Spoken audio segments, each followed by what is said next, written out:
এত অহংকার ছিল, দাম্ভিক ছিল। শেখ মুজিবের কন্যা দেশ ছেড়ে পালায় না, সে কিন্তু হেলিকপ্টারে করে পালিয়েছেন।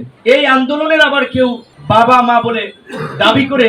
এই আন্দোলনের কোনো জাতির পিতা নাই, এই আন্দোলনের নেতা, এই আন্দোলনের অংশীদার এদেশের সকল শ্রেণী পেশার মানুষ কথা বলে অন্যদেরকে আন্দোলন নিয়ে বিভ্রান্তি তৈরি করবেন না। যারা প্রাণ দিয়েছে সেই শহীদ পরিবারগুলোর পাশে দাঁড়াবেন, তাদের আত্মত্যাগের উপরেই দাঁড়িয়ে আমরা নতুন বাংলাদেশের স্বপ্ন দেখছি। সুতরাং তাদের আত্মত্যাগকে ভুলে গেলে চলবে না। এই আন্দোলনের আবার কেউ বাবা মা বলে দাবি করে মানুষের সাথে আপনার উপহাস করবেন না। এই আন্দোলনের কোনো বাবা মা নাই, এই আন্দোলনের কোনো জাতির পিতা নাই, এই আন্দোলনের নেতা, এই আন্দোলনের অংশীদার এদেশের সকল শ্রেণী পেশার মানুষ, এই আন্দোলনের অংশীদার এদেশের সংগ্রামী মানুষগুলো। এই যে 2018 সালে এই কোটা সংস্কার আন্দোলন করার মধ্যে দিয়ে মেরুদণ্ডের হাড় ভেঙেছি, হাতের আঙ্গুল ভেঙেছি, কান ফাটিয়েছে, রক্ত দিয়েছে, আমাদের বোনেরা লাঞ্ছিত হয়েছে।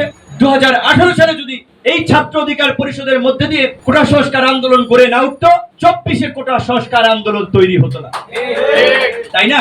প্রথম দ্বিতীয় শ্রেণীর চাকরিতে কোটা বাতিল করেছিল 18 সালে, সেটি আদালতের মাধ্যমে ফিরিয়ে এনেছে 24 সালে। সেইটিকে কেন্দ্র করে আন্দোলন হয়েছে।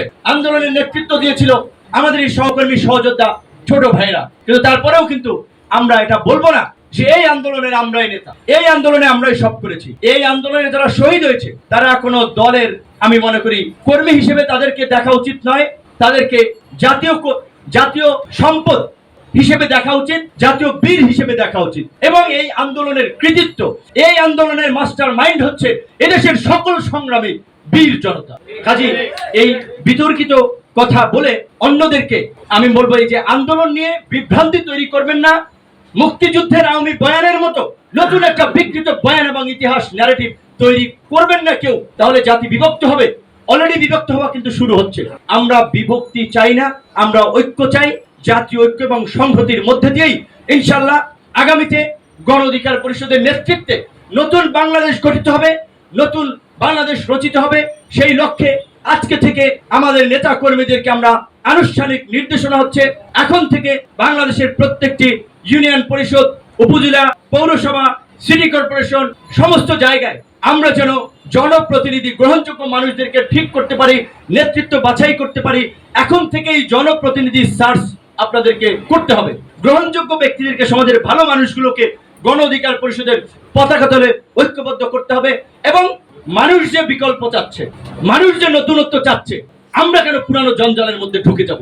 গণ অধিকার পরিষদ আগামী নির্বাচনে এককভাবে সমস্ত সংসদীয় আসনে প্রতিযোগিতা করবে, প্রতিদ্বন্দ্বিতা করবে। যারা গণ অধিকার পরিষদ থেকে প্রতিযোগিতা করতে চান, প্রতিদ্বন্দ্বিতা করতে চান, নতুন বাংলাদেশ বিনির্মাণ করতে চান, নির্বাচনে অংশ নিতে চান, তারা গণ অধিকার পরিষদের দায়িত্বশীল পর্যায়ের নেতৃবৃন্দের সাথে আলাপ আলোচনা করবেন। ঢাকায় গণ অধিকার পরিষদের কেন্দ্রীয় কার্যালয়, স্থায়ী কার্যালয় আল রাজি কমপ্লেক্সের 3য় তলায় সকাল থেকে রাত পর্যন্ত নেতা কর্মীরা থেকে আসেন, কথা বলবেন। আপনার গণ অধিকার পরিষদের পূর্বের যদি কোনো পদ নাও থাকে, আপনার যদি এলাকায় গ্রহণযোগ্যতা থাকে, আপনার যদি নেতৃত্ব দেওয়ার গুণাবলী থাকে, গণ অধিকার পরিষদ আপনাকে নেতা বানাবে, গণ অধিকার পরিষদ আপনার হাতে নেতৃত্ব তুলে দেবে। সুতরাং এটি নিয়ে দ্বিধাদ্বন্দ্বের কোনো অবকাশ নাই। পরিশেষে একটা কথা বলে শেষ করব। শেখ হাসিনার গত 1.5 দশকে এই দেশে অনেক মানুষ নির্যাতিত, নিষ্পেষিত হয়েছে, গুম খুনের শিকার হয়েছে, প্রাণ দিয়েছে। এই প্রত্যেকটি অত্যাচারিত, নির্যাতিত পরিবারের পাশে গণ অধিকার পরিষদের পক্ষ থেকে আপনারা দাঁড়াবেন। এই 1.5 দশকে এই লড়াই সংগ্রামে যারা প্রাণ দিয়েছে সেই শহীদ পরিবারগুলোর পাশে দাঁড়াবেন, সহযোগিতা করবেন। তাদের আত্মত্যাগের উপরেই দাঁড়িয়ে আমরা নতুন বাংলাদেশের স্বপ্ন দেখছি। সুতরাং তাদের আত্মত্যাগকে ভুলে গেলে চলবে না। বিশেষ করে বিরোধী দল সময়ের নেতা কর্মীদেরকে আমি একটা বিষয় মনে করিয়ে দিতে চাই। ইতিমধ্যেই আমরা দেখতে পাচ্ছি শেখ হাসিনা বিরোধী আন্দোলনে, নতুন বাংলাদেশ বিনির্মাণের জন্য যারা লড়াই করেছিলাম একসাথে রাজপথে, আজকে তাদের মধ্যে অনেকের মধ্যে একটা অশুভ প্রতিযোগিতা শুরু হয়ে গেছে। এতদিন আমরা বন্ধু প্রতিম সংগঠন হিসেবে, আত্মার আত্মীয় হিসেবে কাজ করেছি, একজনের প্রোগ্রামে আরেকজন গিয়েছি, আন্তরিকতার সাথে কথা বলেছি। এখন একটা অশুভ প্রতিযোগিতা শুরু হয়ে গেছে। কোন দলের পোস্টার কেউ ছিঁড়ে ফেলছে, কোন দলের ব্যানার কেউ ছিঁড়ে ফেলছে, কাউকে আবার লাঞ্ছিত করছে, হুমকি দিচ্ছে। আল্লাহর রাস্তে এগুলো করবেন না। শেখ হাসিনার মতো এই রকমের দানব কিন্তু ক্ষমতায় টিকতে পারে নাই। এত অহংকার ছিল, দাম্ভিক ছিল। শেখ মুজিবের কন্যা দেশ ছেড়ে পালায় না, সে কিন্তু হেলিকপ্টারে করে পালিয়েছেন।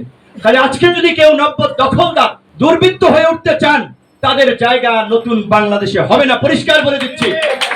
আমরা সকল দলের সাথে, সকল মত পথের সংগঠন এবং মানুষের সাথে একটা ভ্রাতৃত্বের সম্পর্ক, সহানুভূতির সম্পর্ক মধ্যে দিয়ে আমরা কাজ করতে চাই। রাজনীতিতে ভিন্ন মত থাকবে, ভিন্ন পথ থাকবে, প্রতিযোগিতা থাকবে, কিন্তু যারা গত 1.5 দশকে হাসিনা বিরোধী এই ফাসিস্ট শক্তির বিরুদ্ধে লড়াই করেছিলাম, তাদের মধ্যে যেন দূরত্ব তৈরি না হয়, তাদের মধ্যে যেন সম্পর্কের অবনতি না হয়, এই বিষয়টা খেয়াল রাখতে হবে। যদি তাদের মধ্যে সম্পর্কের অবনতি হয়, তাদের মধ্যে যদি বিরোধ তৈরি হয়, তাহলে কিন্তু সুযোগ নেবে ফাসিস্টরা, সুযোগ নেবে অন্যরা।